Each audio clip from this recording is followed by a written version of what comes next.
Hi, everybody. The moon. The moon can be a really perplexing card. When we look at the moon, we see a lot of things that are going on there. Are three creatures down there. And it's a card where people say, I'm not really sure how I'm going to be able to read this.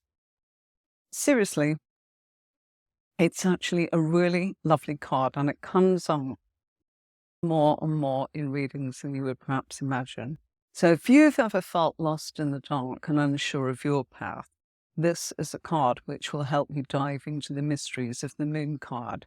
And this is your guide to being able to navigate uncertainty and uncovering hidden truths. This is a card of diving into the mysteries of the moon card and your guide to navigating uncertainty and uncovering hidden truths. And if you don't know who I am, my name's Anne-Marie. So welcome. I'm passionate about helping you unlock the wisdom of the cards. So the moon card is perplexing, isn't it? But it holds immense power for self-understanding. So what could that mean? Well, the moon card's core meanings are quite simply that it's a card of being given guidance, but that is about the work that you're doing inside of yourself. So we're going to try and unravel the symbolism and learn how to make it work for you. It's about illusions and uncertainties. That's one of its core meanings. And the moon represents the world of dreams, the subconscious, and things that aren't as they seem. So it whispers about hidden fears, illusions, and the parts of us that we push into the shadows. It's also about your intuition and your inner knowing. But within this darkness lies a very deep well. The moon encourages us to trust our own intuition and our inner compass, especially with external guidance. External guidance is a little unreliable. So what I want to say is the moon is part of us where we are looking at going within ourselves to see how we feel about the outside world. So when you've got the moon, whether it's in astrology or whether it's in tarot, you are connecting to that deep part of yourself that would tell you how you are dealing with the forces from the outside, i.e. the external forces. So this is a card that invites you to examine those parts of yourself that we often prefer to ignore and the hidden motivations that drive us. It's all about bringing around. The moon in practice is about journaling. And so the next time you pull the moon card, you need to grab your journal and write a few things down. The kind of things you might want to ask is, what am I afraid to see? What illusions do I need to realize? What is the powerful reflection that's going on inside of me, deep inside of me? So if you're ready to go deeper, the moon signals a great time for looking at that part of yourself. We are going to gently explore the sides of ourselves that may have been repressed. That's what the moon's about. And we look at how we integrate that for more wholeness. So you can always use visualization with this card. How do you do that? Just imagine walking yourself along the path in a moonlit evening. And what would it feel like? And if you haven't got the moon and you are in the dark, it feels scary, doesn't it? The moon highlights the points of what we can see and how we actually face our fears. It can be confusing, it can be overwhelming, but it suggests a part of ourselves that's sitting there in the fog, as it were. And anxieties can be really out of proportion. We can feel overwhelmed with the unclear information. Moon sends us into our fears, and it's a direct call to confront what's scaring you. And sometimes we can get a lot of mixed messages. So there's a need for clarity to be able to look at that information before we make decisions. And on Tuesday's class, I'll be showing you how to fuse the cards together using just the moon card and some of the 56 minor arcana cards. So that's how you'll be able to do it. So the moon's associated with the number 18, and it's often linked to deception, The number 1 within the 18 is the self, the drive, the creative energy, me, power, the input. And the number 8 is about being able to move forwards and make progress. The number 8 contains 2 4s. 4 plus 4 is 8. And that can actually be about consolidation and growth. It's one of those cards that if we added it all together, 1 plus 8 would be 9, i.e. 18, yeah? And that would bring us back to the Hermit.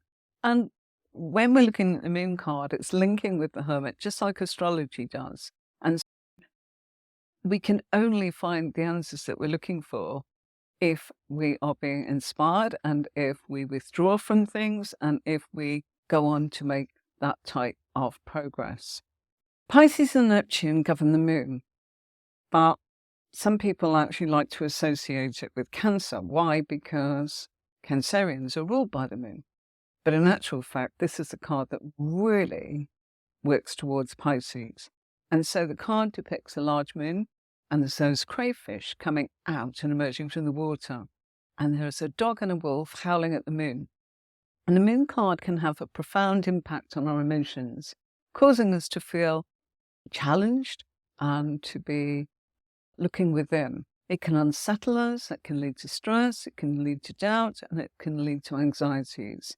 And there's a long-standing belief that the Moon is associated with mental illness, because it's thought that its gravitational pull on the Earth's tides, because the Moon controls the tides, creates that movement and affects the brain's fluids. So that results in abnormal, strange, and altered behavior. So it's said that the Moon can be a card that actually can shift our perspective and leave us with a bit of a distorted view of reality and what's causing the confusion. That can make us want to actually hide and bury our head in the sand and give us a lack of clarity. Without the light of the sun, our sight becomes unclear. So that's why we feel the way we do when the Moon is around us. We're looking in the shadows and we're losing touch with reality. So we're wandering around, all confused. And the face in the Moon, as in the tarot card, asks for us to actually look. It makes us feel dazed, but the face in the Moon has his eyes as if in contemplation. And the Rider-Waite deck in the picture of tarot writes the expression on the face for stillness, peace, and to calm our instincts, and to eliminate the mental chaos that we're experiencing. So the image of the cards showing that face leaning towards the left, which indicates the confusion created by the Moon. So it's influencing our logical thinking. And therefore we need to comprehend more of our intuitive side and go with those messages to receive it in a much better way. That's because we must be accurate and free from all of the content that's outside of us. We must go within. And the profile view of the face of the Moon can be a bit of, bring about some self-deception, as it were. The Moon card advises us not to trust anything at face value and to wait until its influence has passed, so not to make any big decisions based on it when the Moon's around us, because it's distorted. We're not seeing things in a logical, crystal clear sense. We're dealing with our emotional self. So it's possible to make a lot of false decisions based on our intuition, leading to irrational behavior. There are 32 spiky beams of moonlight with 16 rays on the inner circle and 16 more on the outer circle. The 32 spiky beams that are associated with this card and the 16 rays on the inner circle of it, and the 16 more on the outer circle, if you look at that. Having two options can be really overwhelming because 16 is associated with the Tower card in tarot. Think about that, 32. But we've got 16 in the inner circle and 16 on the outer circle, and the number 16 is the Tower. And so the Tower is caution against building a tower based on things that will collapse because the foundations are not stable. The tower you build will be fine, but built on sand or a swamp. Think of it like that. So don't make decisions when you are having the moon card affecting you, especially if it comes up in your physical self, your emotional self, and so on. Okay? So yeah, it could collapse if we are building decisions. So that's where those rays are quite important for us to go, okay, you know what, it could collapse. We're not seeing everything. And there are 15 yods falling from the moon. They're drops of light, symbolic of grace and blessings. And within this card, there is an opportunity to learn. I actually really like this card. We shouldn't follow our rambling minds, but we should acknowledge our intuition, our fears, and our darker side. And that's why I like this card, because it's a time for actually going, how am I being influenced? How am I processing outside? And as I said, look at what I'm saying to you. It's been a week of things going wrong beyond my control. Still do what I've got to do, but it's beyond my control. Don't try and do what you can't do. Wait, it'll pass, and then you can get going. Yes, you fix. You don't sit there and go, I'm not going to bother, but you don't start something else or something new when you are in a place where you are being affected. And the moon's fluctuations tend to lead us into the unknown, affecting our emotions and our mental states. And the moon pulls at the depth of our human nature. And it can take us into places that we don't like, that we fear, that we dread, and it impacts on our mental state and our emotional well-being. So, for example, let's say you were taking a walk in the dark at night, and you walk that walk during the day, and you feel absolutely fine. Everything's good, everything's dandy. And then you have to walk home in the dark, and you are going, oh my gosh, what's going to leap out of the bushes? Am I safe? Should I have done this? Should I have actually waited and had a friend take me home or got a cab? Or should I have left before the darkness came in? To think there's nothing that's going to jump out at you would probably be a bit foolish, but your mind can start to go into this could happen. The scenario can actually start getting that you are starting to get really scared now, thinking, there's footsteps behind me, what's that rustling in the bushes? Probably a cat, but you can't be sure it's a cat. You can't say, oh, it's just a cat, can you? Because what if it's not? So if you think of it, that's how you're being triggered, okay? And the moon pulls at the depths of our nature. So it makes us irrational, as if nothing can be entirely grasped. So it's like what I've just described to you is when we've been affected by the moon, we've been triggered by things, and we are going, this could happen, that could happen, what's next? And that's expecting all the bad stuff. But at the same time, you're not being impartial, and you are not able to have the pleasure of hearing what will drown out that confusion. Best to do nothing. Best to actually go, what's going on with me? Why am I feeling like this? Remember, the moon is a reflection of what you're feeling about outside. It's a time for going within. It's a time for using your hunches and your psychic ability, and you need to connect within it. And so it allows us, our instincts, that will actually make us go, gosh, that's a bit dark of me. Maybe it needs to be. Maybe it doesn't. But that's for you to actually let those feelings be thought about, to accept how it's affecting you in your well-being. And it can bring up our old fears and worries we've tried to bury in the past. But it's a bit like poking a stick around in a swamp. What's going to come up? And that is a difficult time, because your intuition and your negative thinking are probably holding you back. The two are clashing. Therefore, don't make decisions until the situation has passed and you've got a clearer perspective. Beginners reading this card might find it challenging to interpret a tarot reading where the moon card is present because of the confusion it can represent.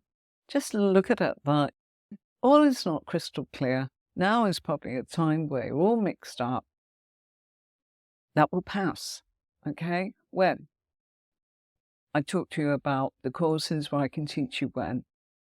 There's a lot of different methods, all based upon several different factors that are really easy when you actually get to grips with this, okay? If you're performing a reading with the moon and it appears in the present position, the information that you're being given might not make sense. Or the person that you're reading for is going, well, no, it just means inner reflection.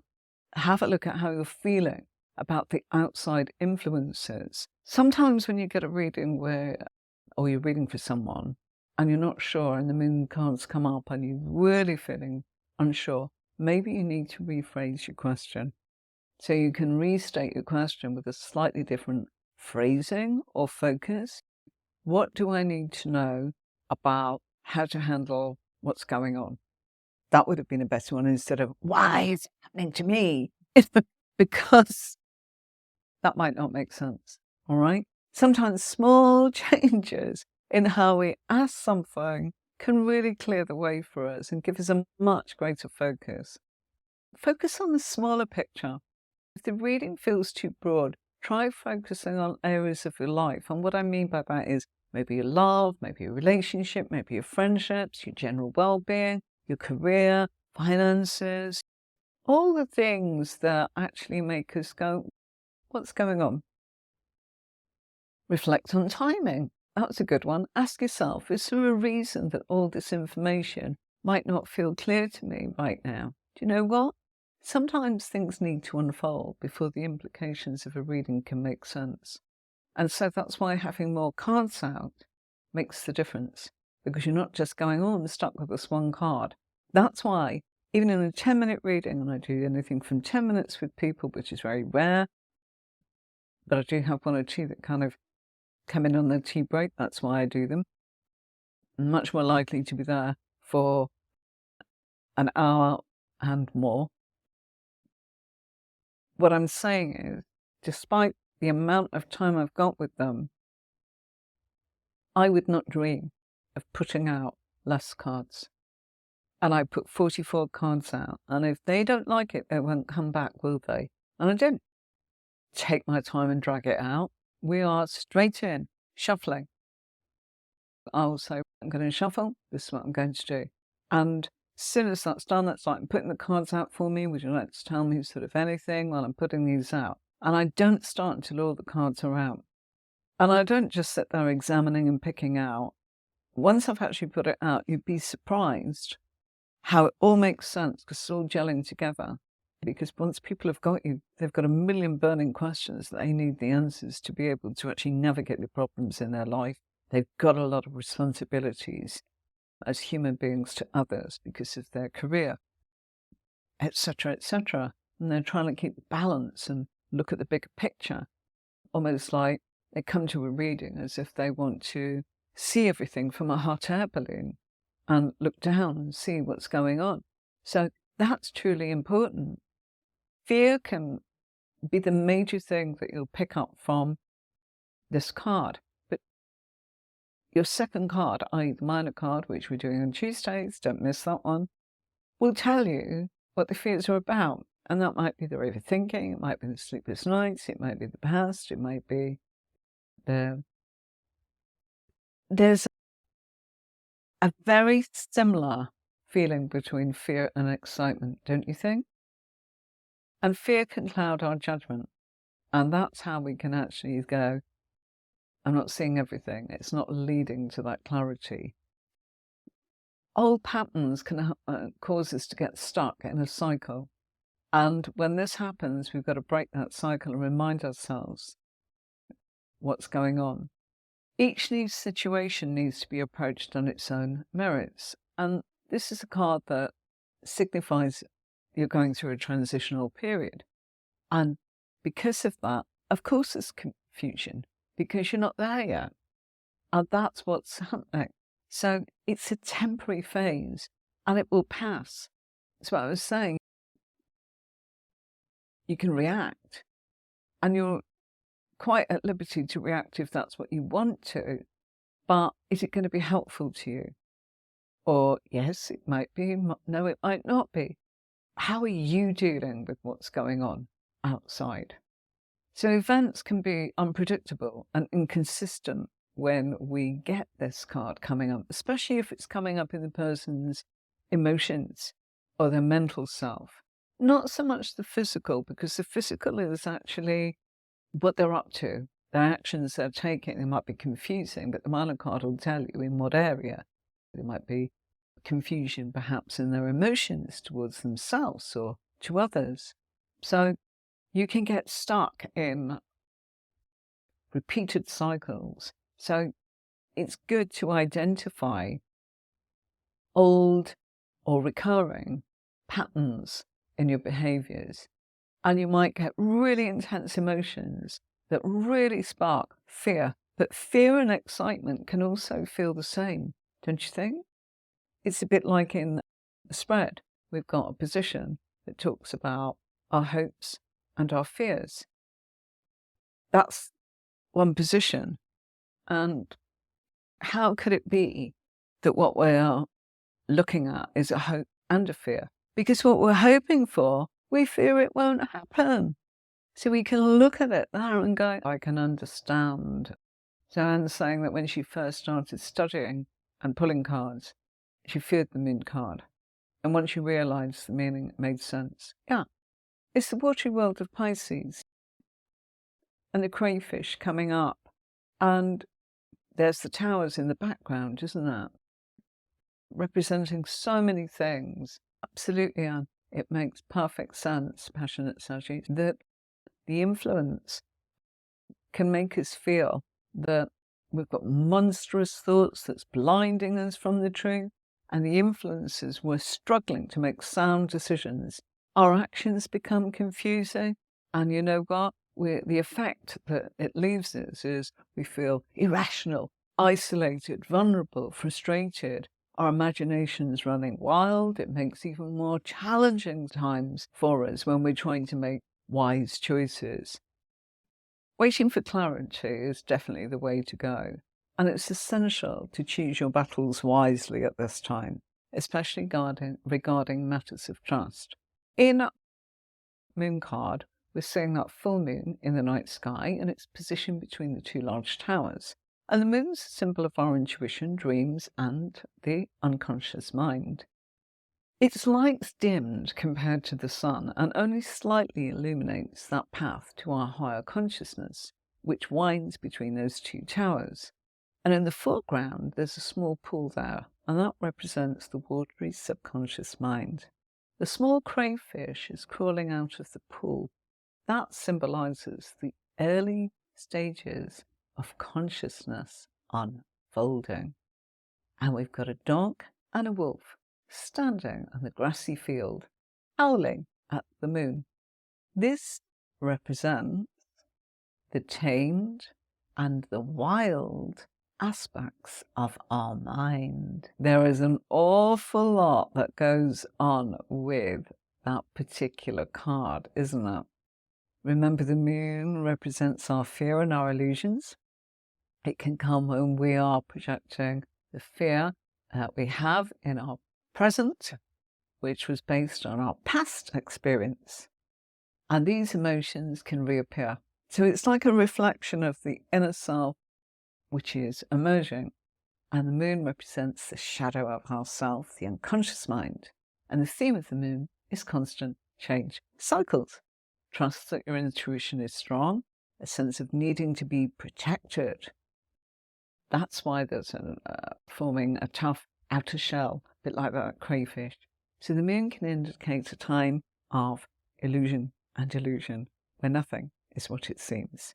Okay, I'm going to be wrapping this up fairly soon. Thank you so much. But let's just bring this on. This is great. I want you to see this.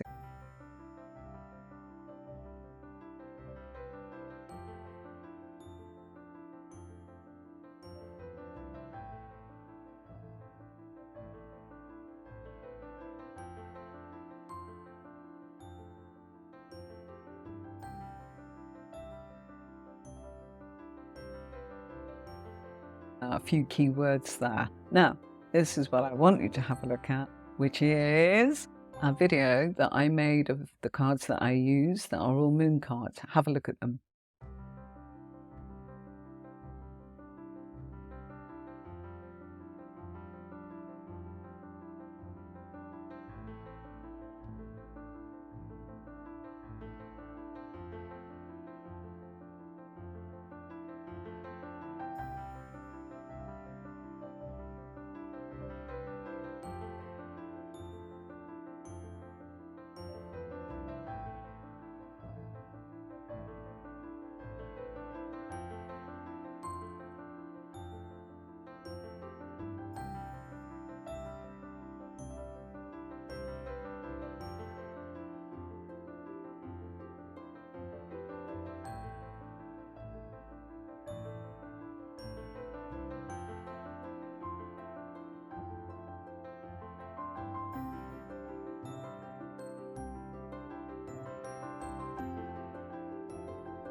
What did you think of that? Aren't they gorgeous? All of them.